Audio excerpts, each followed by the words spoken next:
I am S K Mishra and I welcome you to the sharp career. आज मैं आपके लिए ट्रांसलेशन के लिए बेहद जरूरी शब्द Hindi to English translation, English to Hindi translation दोनों एग्जाम में आती हैं। इसके लिए बेहद और बेहद जरूरी ये वीडियो देखें। और एक बात मुझे और कहनी है कि मेरी प्रत्येक वीडियो आप शुरू से आखिर तक देखें, और यदि आपने मेरी कोई वीडियो शुरू से आखिर तक नहीं देखी तो पुनः देखें। आपको कुछ ना कुछ उसमें अच्छी बात, अच्छे टिप्स निश्चित ही मिलेंगे। लेन देन, पहला ही शब्द देख लें।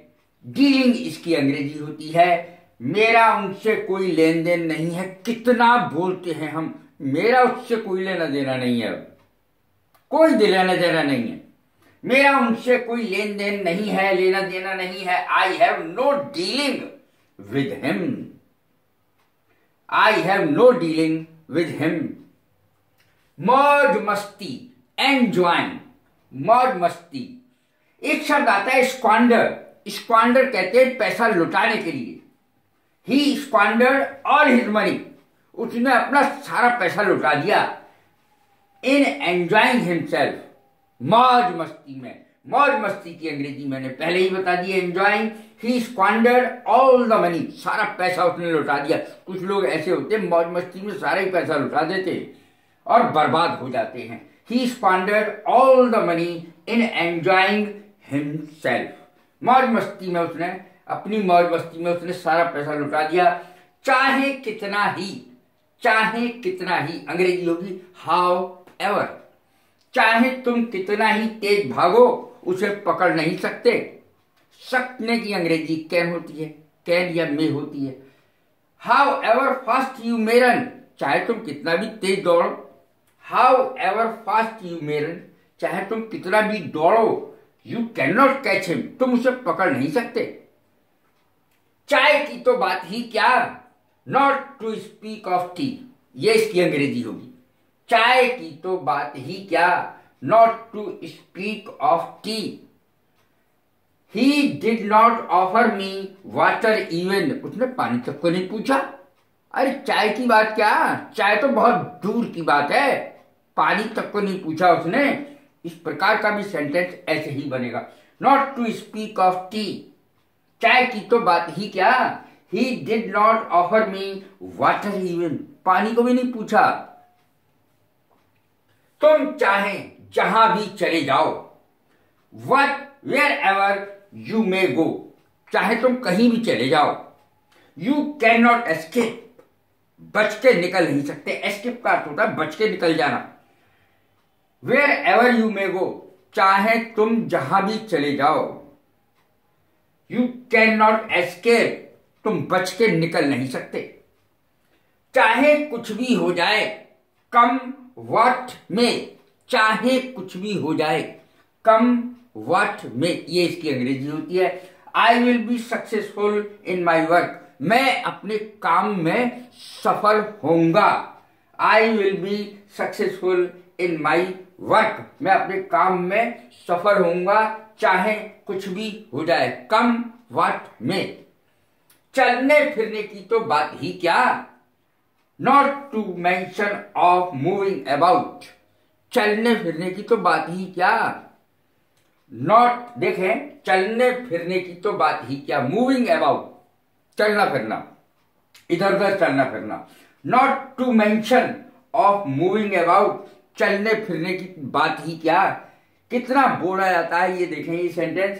ही can not even seat properly, वो ढंग से बैठ भी नहीं सकता। चलने फिरने की तो बात ही दूसरी है, ढंग से बैठ भी नहीं सकता। ही can not even seat properly.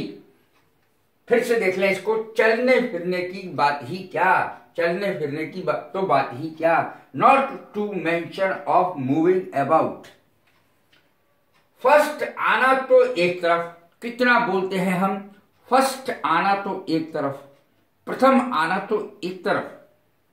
कैसे इसकी अंग्रेजी बनेगी देखें, not to talk of standing first, first आना तो एक तरफ, not to talk of standing first. He can not even pass the examination. The examination मैंने यहां नीचे लिखा है, he can not pass the even the examination, या he can not even pass the examination, वो एग्जाम में pass भी नहीं हो सकता।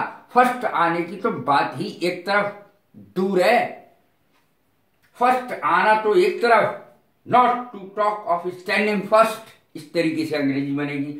अब देखें, चाहे दवाई कड़वी हो तुम्हें पीनी ही पड़ेगी, चाहे दवाई कड़वी हो पीनी ही पड़ेगी। यू शैल हैव टू, शैल शब्द का प्रयोग देखिए, यू के साथ शैल आ रहा है, ध्यान दीजिए। आई और वी के साथ क्या आता है, शैल आता है, और बाकी सब के साथ आई और वी के साथ शैल आता है, बाकी सब के साथ विल आता है। लेकिन एक्सचेंज कर दिया जाए, अगर आई और वी के साथ यदि विल लगा दिया जाए और बाकी के साथ शैल लगा दिया जाए तो अर्थ होता है जरूर। देखें, you shall have to take medicine, तुम्हें दवाई पीनी ही पड़ेगी।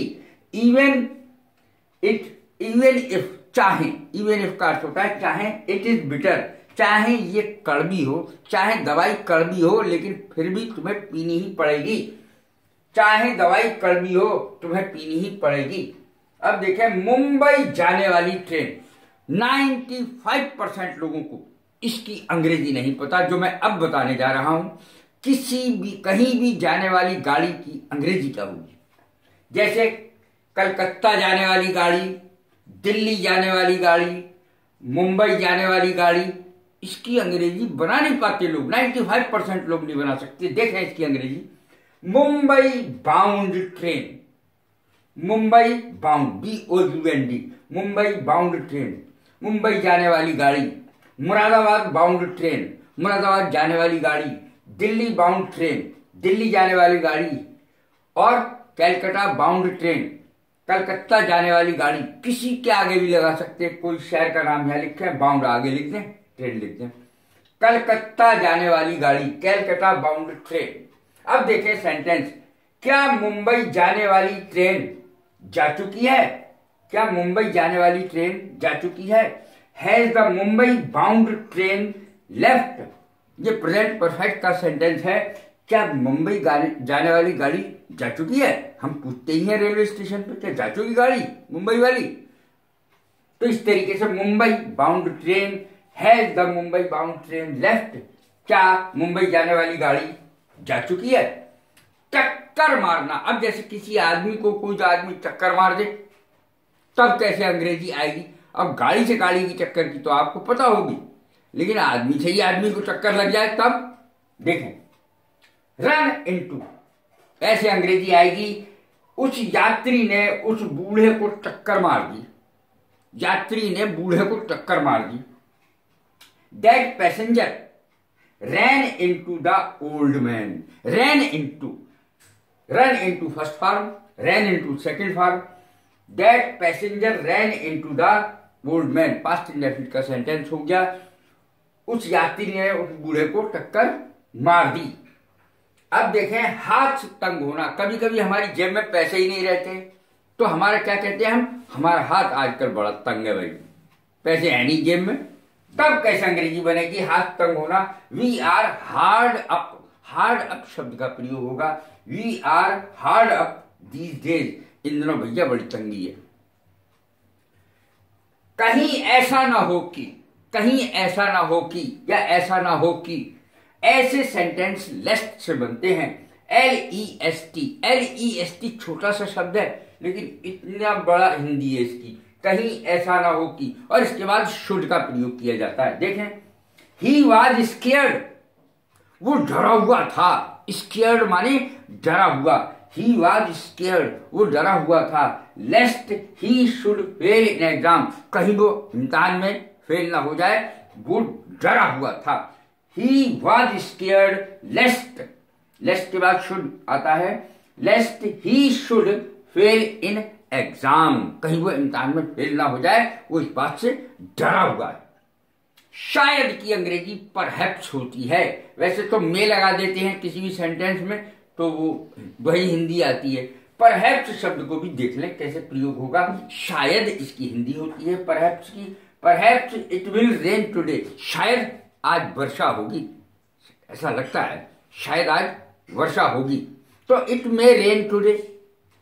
इस प्रकार से भी हम बोल सकते हैं शायद वर्षा होगी, लेकिन परहैप्स का भी मीनिंग अपनी जगह बहुत इंपॉर्टेंट है। कैसी लगी ये मेरी वीडियो? लाइक करें, शेयर करें, सब्सक्राइब करें। God bless you. Thank you very much.